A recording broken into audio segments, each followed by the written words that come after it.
Innal hamdalillah nahmaduhu wa nasta'inuhu wa nastaghfiruh wa na'udzu billahi min shururi anfusina wa min sayyiati a'malina.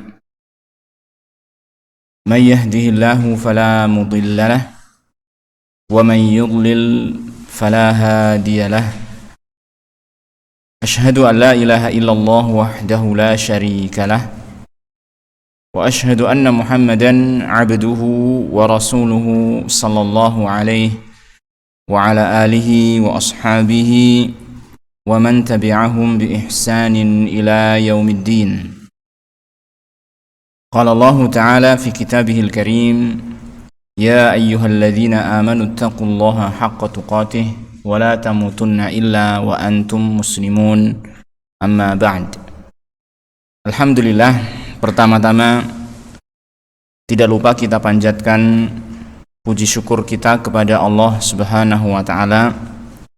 Kita berusaha untuk terus memuji Allah Subhanahu wa taala dengan puji-pujian yang berhak disandang oleh Allah Subhanahu wa taala. Karena memang Allah Tabaraka wa taala dialah zat yang memiliki kesempurnaan yang mutlak, sehingga semua yang ada pada diri Allah Ta'ala pasti terpuji, baik itu nama-namanya, baik itu sifat-sifatnya, sampai pun perbuatan-perbuatan Allah Subhanahu wa Ta'ala yang mencakup pensyariatan hukum-hukum dan juga pentakdiran, ya, ataupun penetapan takdir-takdir yang ada. Maka semuanya itu adalah merupakan perbuatan-perbuatan yang terpuji. Tidak ada satupun celah bagi manusia untuk mendapatkan kekurangan pada diri Allah Subhanahu wa taala. Maka kalimat yang sangat pantas sekali kita ucapkan adalah alhamdulillahi rabbil alamin. Segala puji hanyalah milik Allah Tabaraka wa taala saja, Rabbul alamin, penguasa alam semesta ini. Kemudian ma'asyiral muslimin rahimani wa rahimakumullah, kita juga berusaha untuk meningkatkan syukur kita kepada Allah Subhanahu wa taala, yaitu dengan kita berusaha menjadi hamba-hamba yang betul-betul menghamba kepada Allah Tabaraka wa taala, tunduk patuh kepadanya.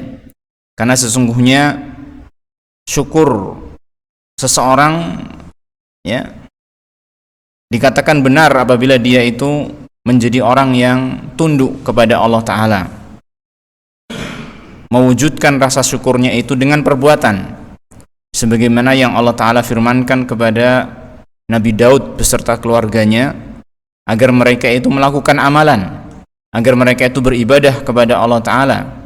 I'malu ala Dawuda syukra, beramalah wahai kalian keluarga Nabi Daud sebagai bentuk syukur kepada Allah Subhanahu wa ta'ala.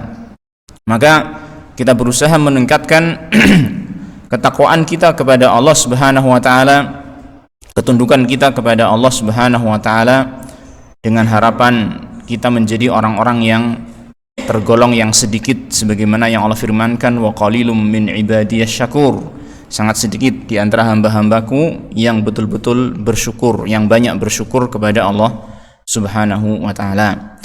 Ma'asyiral muslimin, alhamdulillah pada kesempatan malam hari ini, ya, kita bisa dipertemukan kembali oleh Allah Subhanahu wa taala setelah beberapa saat lamanya kita vakum dari kajian karena adanya perkara yang mengharuskan kita untuk meninggalkan kajian sementara, yang hal itu mudah-mudahan bukanlah keburukan, karena kita meninggalkan satu kebaikan kepada kebaikan yang lain, ya. Sebagaimana yang Allah Ta'ala firmankan, fa idza faraghta fansab, apabila kamu telah selesai dari satu kebaikan, maka lakukanlah kebaikan yang lain. Sebagaimana kemarin kita di bulan Ramadan disibukkan dengan berbagai macam amalan ibadah, sehingga kita tidak bisa meneruskan kajian di bulan Ramadan. Maka alhamdulillah setelah selesai bulan Ramadan, setelah Allah Ta'ala memberikan nikmat yang besar kepada kita di bulan Ramadan ini, sekarang kita bisa kembali berjumpa lagi, ya, di bulan Syawal ini. Mudah-mudahan Allah Subhanahu wa taala menerima amal ibadah kita semua, ya, baik itu yang ada di bulan Ramadan ataupun di bulan-bulan yang lainnya, dan mudah-mudahan Allah Subhanahu wa taala memberikan keistiqomahan kepada kita semua di dalam kita beribadah kepada Allah Subhanahu wa taala. Ma'asyiral muslimin rahimani wa rahimakumullah. Pada malam hari ini kita akan kembali melanjutkan pembacaan kitab Aqidatut Tauhid yang ditulis oleh Syekh Shalih bin Fauzan Al-Fauzan hafizahullah taala, yang mana pembahasan kita terakhir adalah sampai pada pembahasan tentang rukun dua kalimat syahadat, rukun dari dua kalimat syahadat, di mana kita ketahui dua kalimat syahadat merupakan kalimat yang sangat penting untuk kita pelajari, karena dia merupakan pondasi dalam agama kita, sangat penting untuk kita wujudkan.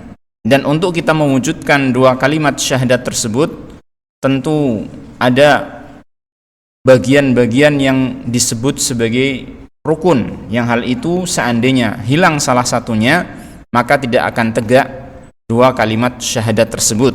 Sebagaimana kalau kita berbicara tentang masalah sholat, maka ada rukun-rukunnya yang seandainya tidak terpenuhi salah satunya maka sholat pun tidak dikatakan sah. Nah, maka demikian pula kalimat tauhid ini, dua kalimat syahadat, ada rukunnya yang harus dipenuhi seluruhnya.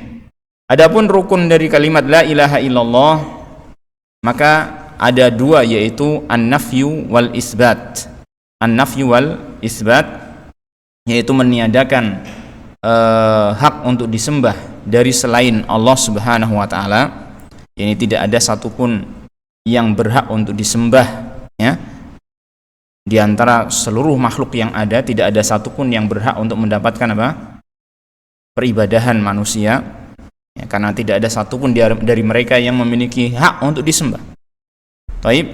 Dan yang kedua adalah isbat, menetapkan bahwasanya yang berhak disembah hanyalah Allah Subhanahu wa taala saja. Maka seorang yang ingin bertauhid kepada Allah taala untuk menegakkan kalimat la ilaha illallah ini, dia harus mewujudkan dua rukun tersebut. Dia harus beribadah kepada Allah dan dia juga harus meninggalkan peribadahan kepada selain Allah Subhanahu wa taala. Itu ringkasnya, ya. Kemudian yang kedua yaitu rukun kalimat Muhammad Rasulullah.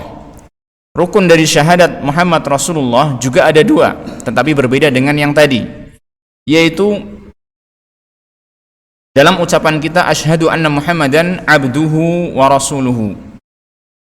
Aku bersaksi bahwasanya Muhammad sallallahu alaihi wasallam adalah hambanya Allah dan utusannya. Jadi ini dua kalimat yang menjadi dua rukun dari kalimat syahadat anna Muhammadan Rasulullah. Yang dari dua rukun ini, ya, dari dua rukun ini akan melindungi seseorang dari dua penyimpangan yang besar terhadap Rasulullah sallallahu alaihi wasallam yang akan kita bahas pada malam hari ini insyaallah taala. Jadi untuk kita bisa menegakkan syahadat anna Muhammadan Rasulullah, kita harus meyakini dua hal yang itu merupakan rukunnya, ya.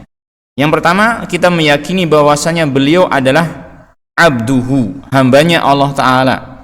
Beliau Rasulullah sallallahu alaihi wasallam adalah manusia yang dimiliki, yang dikuasai oleh Allah Subhanahu wa taala. Seperti halnya makhluk yang lain adalah hamba dari Allah Subhanahu wa taala.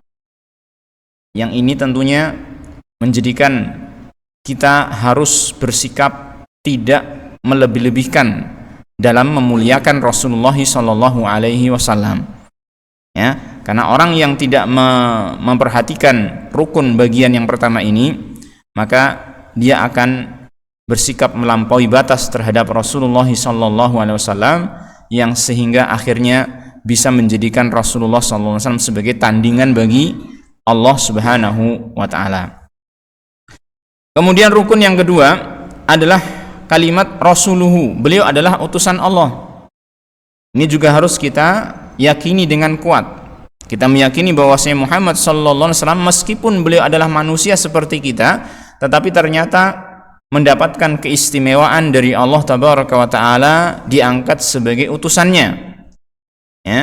Yang tentunya ketika Allah taala mengangkat seorang manusia sebagai utusannya, ya, diberi beban atau diberi amanah untuk menyampaikan wahyu, otomatis orang tersebut bukanlah orang yang sembarangan. Orang yang tentunya memiliki akhlak yang paling baik, ya, memiliki kejujuran yang paling sempurna, amanahnya juga luar biasa, dan begitu seterusnya. Maka demikianlah juga kita menyikapi Rasulullah SAW, ya. Kita meyakini beliau adalah utusan Allah Ta'ala, sehingga kita memuliakan beliau, ya, lebih daripada memuliakan manusia yang lain, ya. Ketika ucapan manusia itu mungkin mengandung kebenaran dan kesalahan, ya kan? Ucapan umumnya manusia mungkin mengandung apa? Kebenaran dan kesalahan. Maka terhadap Rasulullah SAW kita yakini beliau ucapannya adalah ucapan yang apa?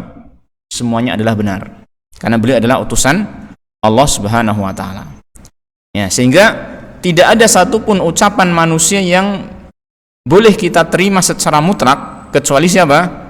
Rasulullah SAW. Adapun selain Rasulullah SAW, maka tidak boleh kita terima ucapannya secara mutlak. Kadang diterima, kadang ditolak. Itulah manusia biasa. Bahkan sampai pun ulama yang mencapai tingkatan tertinggi dalam keilmuannya, tetap saja ulama tersebut, ya, terkadang diterima ucapannya, terkadang ditolak ucapannya. Tetapi siapa yang harus diterima semuanya adalah Rasulullah Sallallahu Alaihi Wasallam. Nah, dengan rukun yang kedua ini, maka kita bisa menghindarkan sikap yang kedua, yaitu sikap meremehkan kedudukan Rasulullah Sallallahu Alaihi Wasallam. Maka kita lanjutkan pembacaan yang terakhir, kita berhenti di sini dalam kitab kita ini.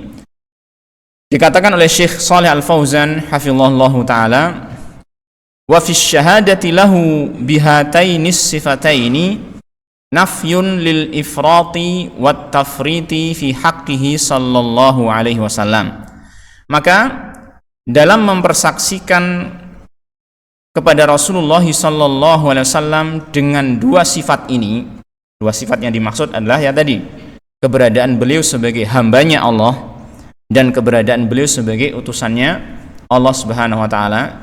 Dalam kita mempersaksikan beliau seperti ini sifatnya, maka terdapat nafyun lil ifrati wat tafriti, terdapat nafi, ya, peniadaan, ya, terhadap dua sikap yang sangat menyimpang terhadap diri Rasulullah SAW, yaitu apa? Sikap ifrat dan tafrit.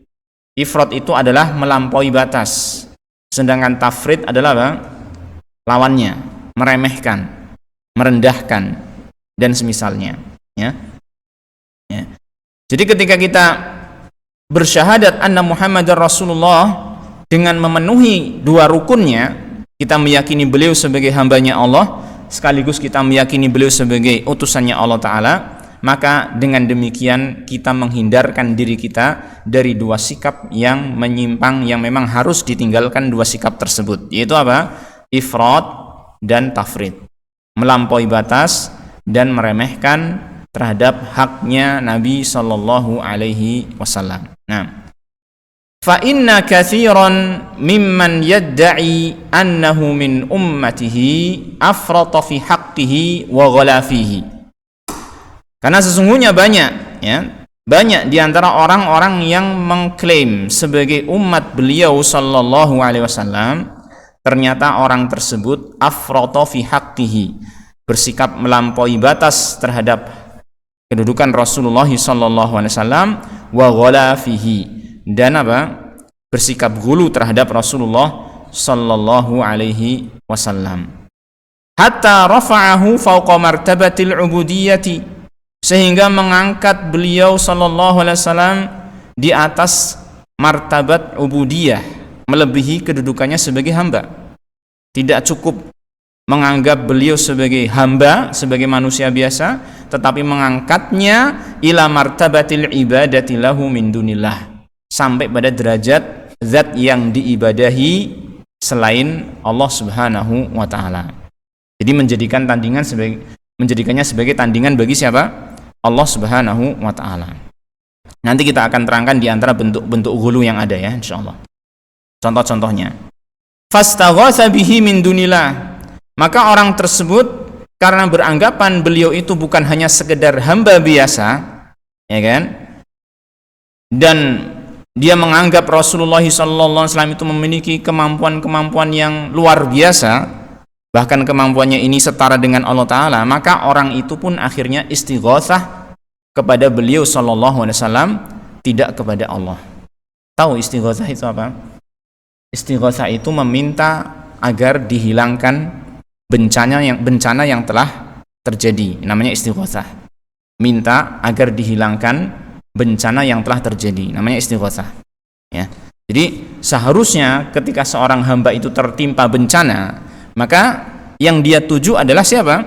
Allah Ta'ala, yang mampu menghilangkan bencana, ya kan? Yang bisa mendatangkan kemaslahatan, menghilangkan madarat, hanya Allah Ta'ala, ya. Tapi tatkala ada seseorang yang bersikap melampaui batas terhadap Rasulullah SAW, menganggap Rasulullah SAW itu sebagai tumpuan dalam istighatsah, ya. Kemudian dia ketika ada bencana terjadi, dia pergi ke Madinah, yang dituju adalah kuburan Nabi SAW, ya. Datang ke sana meminta kepada Rasulullah SAW. Ini merupakan perbuatan yang hakikatnya adalah kesyirikan, ya, bukan memuliakan Rasulullah SAW. Dan inilah yang dimaksud, atau salah satu contoh sikap melampaui batas, ya, terhadap Rasulullah SAW. Wa talaba minhu ma la yaqdiru alaihi illallah, dan dia meminta dari Rasulullah SAW sesuatu yang tidak dimampui kecuali oleh Allah saja. Jadi misalnya meminta meminta agar mendapatkan momongan, ya kan? Coba kamu kalau pengen dapat momongan, umroh sana, coba nanti kamu ketika di kuburannya Nabi Muhammad SAW kamu berdoa, minta, ya kan? Minta kepada siapa? Nabi Muhammad SAW. Dianggapnya seperti itu merupakan hal biasa, padahal ini perkara yang bertentangan dengan syahadat anna Muhammadan Rasulullah, dan juga sekaligus bertentangan dengan syahadat la ilaha illallah, ya kan? Bertentangan dengan syahadat anna Muhammadar Rasulullah karena sudah bertentangan dengan rukun yang pertama, yaitu persaksian kita bahwasanya beliau adalah hambanya Allah, ya kan? Ketika seseorang minta kepada Rasulullah SAW, berarti dia sudah menyelisihi, yakni rukun yang pertama dari syahadat anna Muhammadan abduhu wa rasuluhu. Sekaligus dia itu menyelisihi rukun yang ada pada syahadat la ilaha illallah, karena dia berarti memberikan peribadahan kepada selain Allah, padahal peribadahan itu harusnya dinafikan dari selain Allah Subhanahu wa Ta'ala. Maka terjadilah ini penyimpangan yang besar, ya kan? Baik. Talaba minhu ma la yaqdiru alaihi illallah min qada'il hajat wa tafrijil kurbat, yaitu seperti misalnya agar dihilangkan atau ditunaikan, min qada'il hajat, ditunaikan hajat kebutuhannya, wa tafrijil kurbat, dan dilapangkan kesulitan-kesulitan yang ada, ya. Ini tidak boleh kita mintanya kepada Rasulullah SAW, itu nggak boleh, ya. Ini karena beliau adalah manusia seperti kita, tidak memiliki ini kemampuan-kemampuan uluhiyah, kemampuan-kemampuan rububiyah, kemampuan-kemampuan ketuhanan, tidak memiliki. Itu hanyalah murni hanya kekhususan Allah Tabaraka wa Ta'ala, ya. Nah, ma'asyiral muslimin rahimani wa rahimakumullah. Baik, tentang masalah ini, yaitu tentang masalah sikap ghulu, ya.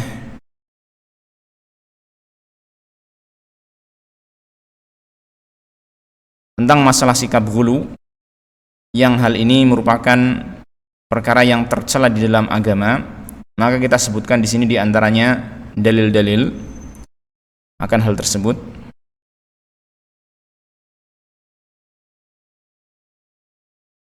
Tadi sudah saya tuliskan sedikit, coba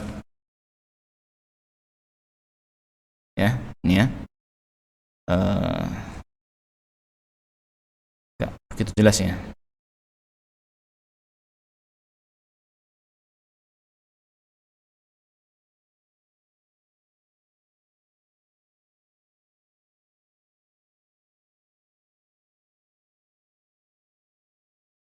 Baik. Di antara dalil-dalil yang mengutuk keras sikap ghulu, ya, sikap melampaui batas, disebutkan dalam Al-Qur'an, di antaranya dalam surat Al-Maidah ayat 77. Itu Allah Ta'ala berfirman, qala Allah Subhanahu, qul ya ahlal kitabi la taghlu fi dinikum ghairal haqqi wa la tattabi'u ahwa'a qaumin qad dhallu min qablu wa adallu katsiran wa dhallu an sawa'is sabil. Allah Subhanahu wa taala berfirman, katakanlah wahai Rasul kepada ahli kitab, orang-orang yang mereka mengklaim sebagai pengikut nabi-nabi terdahulu, tapi ternyata mereka dalam klaimnya itu perlu ditinjau ulang karena banyak sekali kesalahan-kesalahan yang mereka lakukan terhadap para nabi mereka. Di antara mereka ada yang bersikap ghulu, ya kan? Maka katakanlah kepada mereka, ya ahlal kitab, wahai ahli kitab, la taghlu fi dinikum, jangan kalian bersikap ghulu, melampaui batas di dalam agama kalian.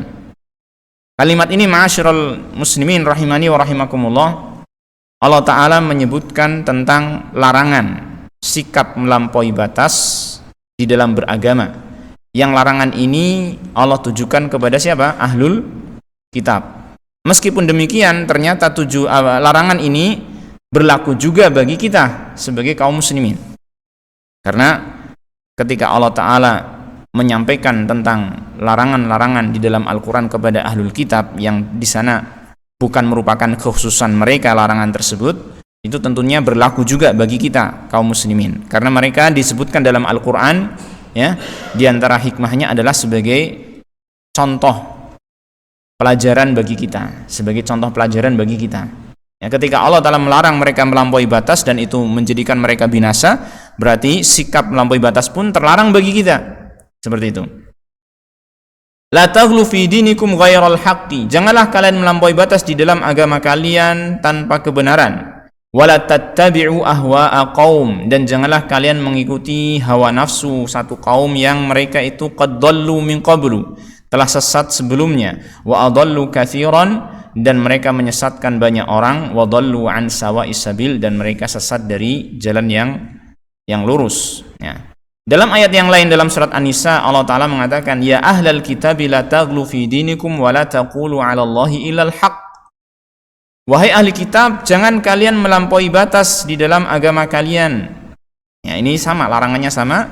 Kemudian dalam ayat ini Allah Ta'ala menyebutkan salah satu contoh sikap melampaui batas yang telah dilakukan oleh ahli kitab, yaitu Allah mengatakan, wala taqulu 'ala Allahi illal haqq, janganlah kalian berbicara atas nama Allah Ta'ala kecuali kebenaran. Lalu Allah menjelaskan lebih detail lagi, innamal masihu Isa bin Maryam Rasulullah wa kalimatuhu alqaha ila Maryam wa ruhum minhu.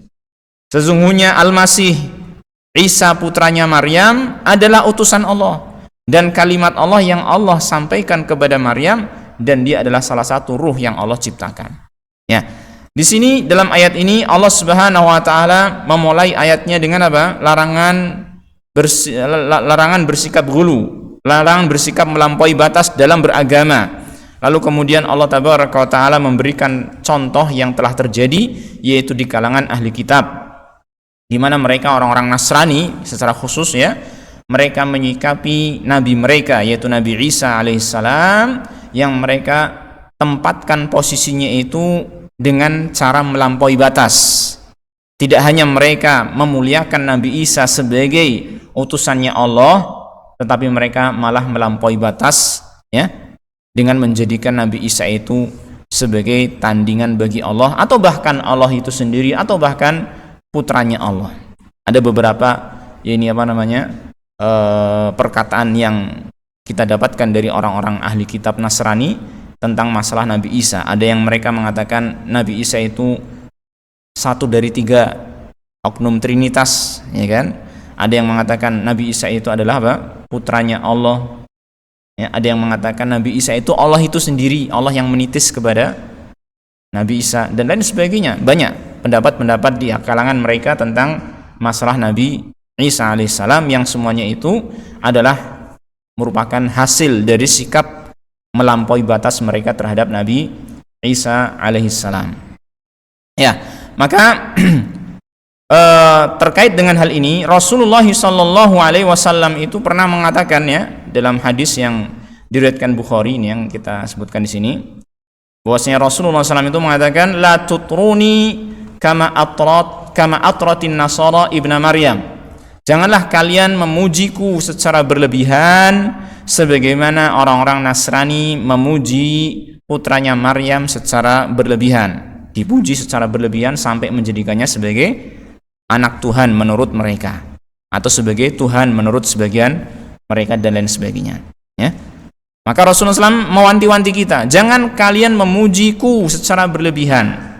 Innama ana abdun, aku hanyalah seorang hamba. Faqulu abdullah, maka katakanlah hambanya Allah, wa rasuluhu, dan utusannya Allah Subhanahu wa taala. Lihat, di sini Rasulullah SAW menekankan agar kita itu meyakini beliau sebagai apa?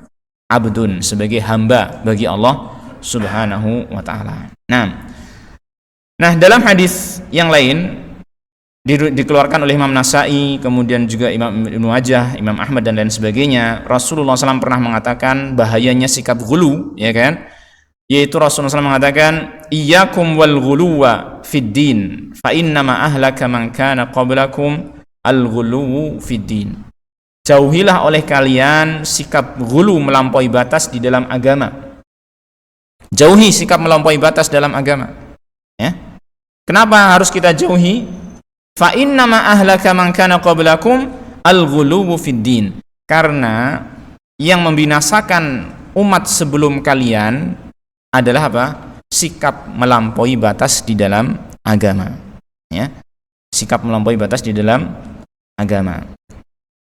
Bahkan ya kan disebutkan dalam kitab tauhid ya kan bahwasanya kesyirikan yang pertama kali terjadi di umat manusia tidak lain adalah diawali karena sikap melampaui batas, yaitu yang terjadi di mana? Di kaumnya Nabi Nuh alaihissalam ya. Maka Syekh Muhammad bin Abdul Wahab rahimahullah taala menyebutkan sebuah kitab bahwasanya sebab kekafirannya Bani Adam dan sebab mereka meninggalkan agama adalah sikap ghulu terhadap orang-orang soleh ya. Maka ini perbuatan ataupun sikap yang sangat berbahaya ya. Sikap melampaui batas terhadap orang soleh secara khusus adalah Nabi Muhammad SAW dalam pembahasan kita kali ini. Nah ya, maka kita harus menghindari sikap ghulu terhadap Nabi SAW. Nah, kita harus menghindari sikap ghulu terhadap Nabi SAW, dan hal itu kita bisa terangkan di sini bahwasanya ghulu terhadap Nabi Muhammad SAW itu bisa terjadi dalam 3 bentuk ya.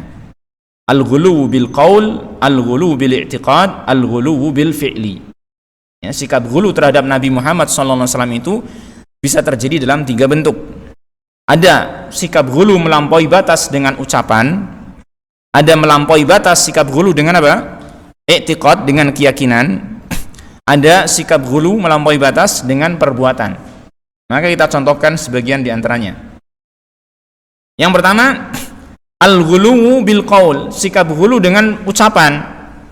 Contohnya seperti apa? Kamadhihi bi aktsara mimma lahu. Memuji Rasulullah SAW dengan puji-pujian yang melampaui hak beliau yang telah ditempatkan oleh Allah Subhanahu wa taala. Ya. Memuji Rasulullah SAW dengan puji-pujian yang dilebih-lebihkan, Nah, seperti misalnya zaman dahulu pernah terjadi, Rasulullah SAW itu pernah mendengar seorang budak wanita yang sedang berdendang gitu ya, bersyair ya, dengan mengatakan, di tengah-tengah kita, ini secara terjemahnya langsung ya, di tengah-tengah kita ada seorang Rasul yang mengetahui perkara yang akan terjadi besok. Dikatakan demikian ya. Di tengah-tengah kita ada seorang Rasul yang mengetahui perkara yang akan terjadi besok. Maka langsung saja ketika itu Rasulullah SAW menegur budak wanita tersebut untuk mengganti ucapannya, karena itu merupakan ucapan yang apa? Yang melampaui batas. Rasulullah SAW tidaklah mengetahui perkara yang akan datang. Beliau adalah manusia seperti kita, ya.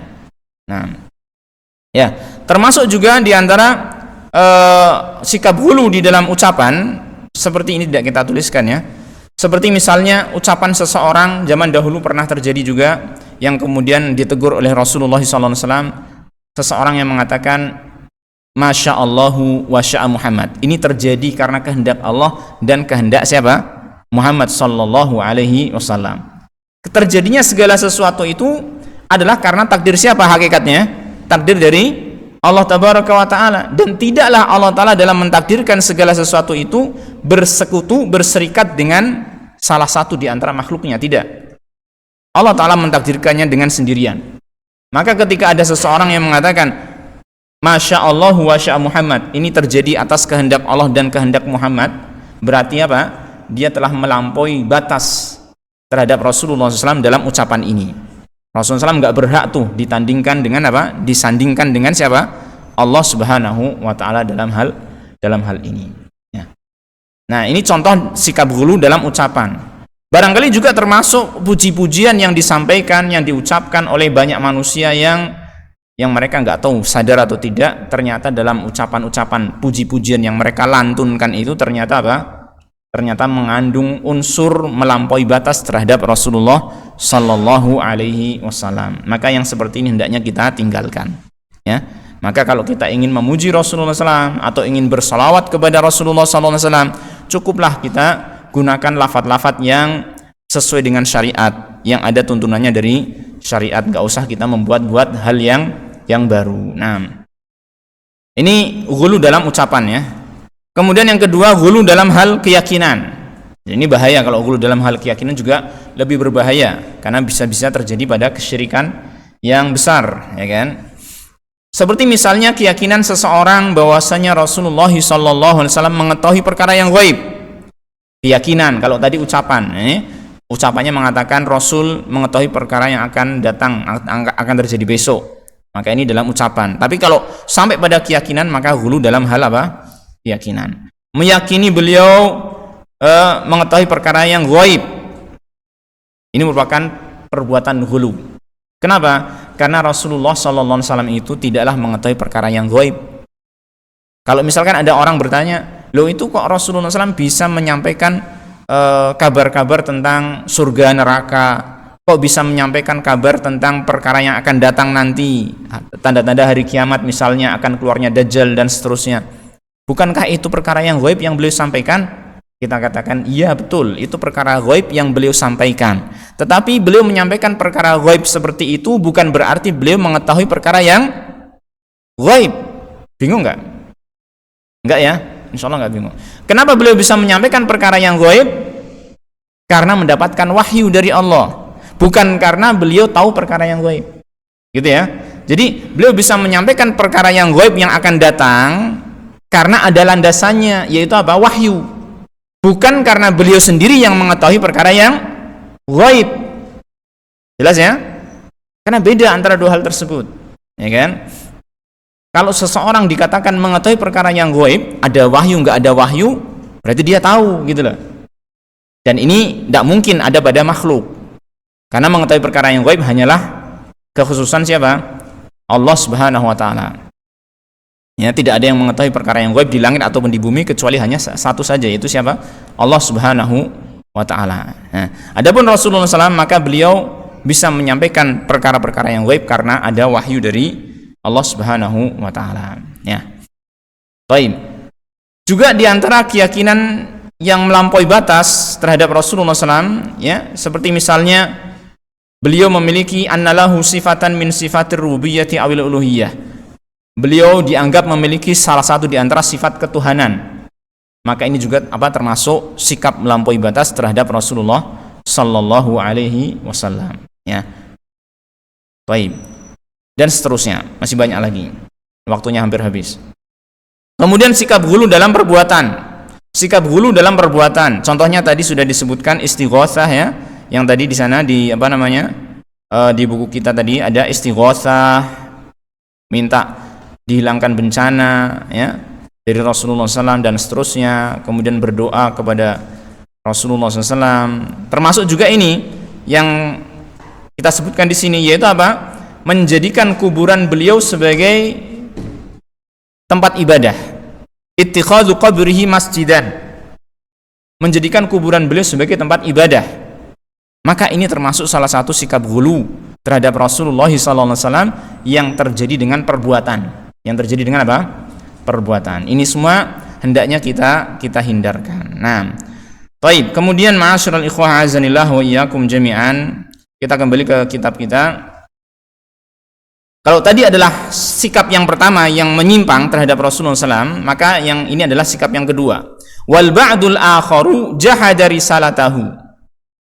Sebagian yang lain dia mengingkari risalah beliau sallallahu alaihi wasallam, mengingkari kerasulan beliau sallallahu alaihi wasallam. Artinya dia menyelisihi rukun yang kedua, yang seharusnya kita meyakini, mempersaksikan beliau adalah utusan Allah, maka orang ini tidak meyakininya, ya, tidak menegakkan rukun yang kedua ini, sehingga dia mengingkari kerasulan Rasulullah SAW, atau farrata fi mutaba'atihi, atau tidak sempurna dalam mewujudkan rukun yang kedua. Dengan apa? Farrata, dengan meremehkan atau bersikap mengurang-urangi di dalam mengikuti Rasulullah sallallahu alaihi wasallam, yang seharusnya Rasulullah SAW itu diikuti secara mutlak sebagai utusannya Allah, maka ternyata apa? Dia bersikap mengurangi di dalam mengikuti Rasulullah SAW. Wa'tamada 'alal ara'i wal aqwalil mukhalifati lima ja'a bihi sallallahu alaihi wasallam. Dia malah bersandar kepada pendapat-pendapat dan ucapan-ucapan yang menyelisihi apa yang beliau bawa sallallahu alaihi wasallam. Misalkan dalam satu permasalahan, ya kan? Ada ucapan manusia, ulama biasa, ya, manusia biasa, ulama lah gampangnya gitu. Kemudian ada hadis yang jelas tegas, tidak ada makna lain dalam masalah tersebut kecuali ini, gitu kan, misalnya gitu. Hadisnya pun sahih, gitu kan. Kok ternyata orang ini malah milih perkataannya ulama, meninggalkan hadis, maka dia telah bersikap mengurangi di dalam haknya Rasulullah sallallahu alaihi wasallam. Inilah yang disebut dengan tafrid. Ya, bersikap mengurangi, meremehkan, ya, mengurang-urangi hak Rasulullah sallallahu alaihi wasallam. Dan ini sikap yang kedua yang menyimpang, ya, terhadap Rasulullah sallallahu alaihi wasallam. Nah, wa ta'assafa fi ta'wili akhbarihi wa ahkamihi, dan bersikap serampangan di dalam memahami khobar-khobar Rasulullah sallallahu alaihi wasallam dan hukum-hukum yang datang dari Rasulullah sallallahu alaihi wasallam. Yang intinya sikap yang kedua ini adalah apa? Terkait dengan keharusan dia itu mengikuti Rasulullah sallallahu alaihi wasallam, mengimani Rasulullah sallallahu alaihi wasallam, maka ternyata orang ini menyepelekan hal tersebut. Maka sikap yang benar bagaimana? Sikap yang benar adalah kita, yakni menempatkan beliau sallallahu alaihi wasallam sebagai hambanya Allah tabaraka wa ta'ala yang tidak kita jadikan sebagai sesembahan, tidak kita jadikan sebagai tandingan bagi Allah ta'ala, dan kita juga memuliakan beliau sallallahu alaihi wasallam karena beliau sebagai utusannya Allah ta'ala. Kita berusaha mengikuti beliau sallallahu alaihi wasallam, mengedepankan ucapan beliau atas ucapan manusia yang lain, karena beliau adalah siapa? Utusannya Rasulullah, utusannya Allah subhanahu wa ta'ala. Ya, ini dua hal yang harus kita pegangi dengan kuat, ya, terkait dengan syahadat anna Muhammadan Rasulullah sallallahu alaihi wasallam. Dengan ini maka kita selesai dari pembahasan rukun syahadat anna rukun syahadat la ilaha illallah dan anna Muhammadan Rasulullah, yang nanti kita akan berpindah pada kesempatan yang akan datang mempelajari tentang syarat-syarat dua kalimat syahadat.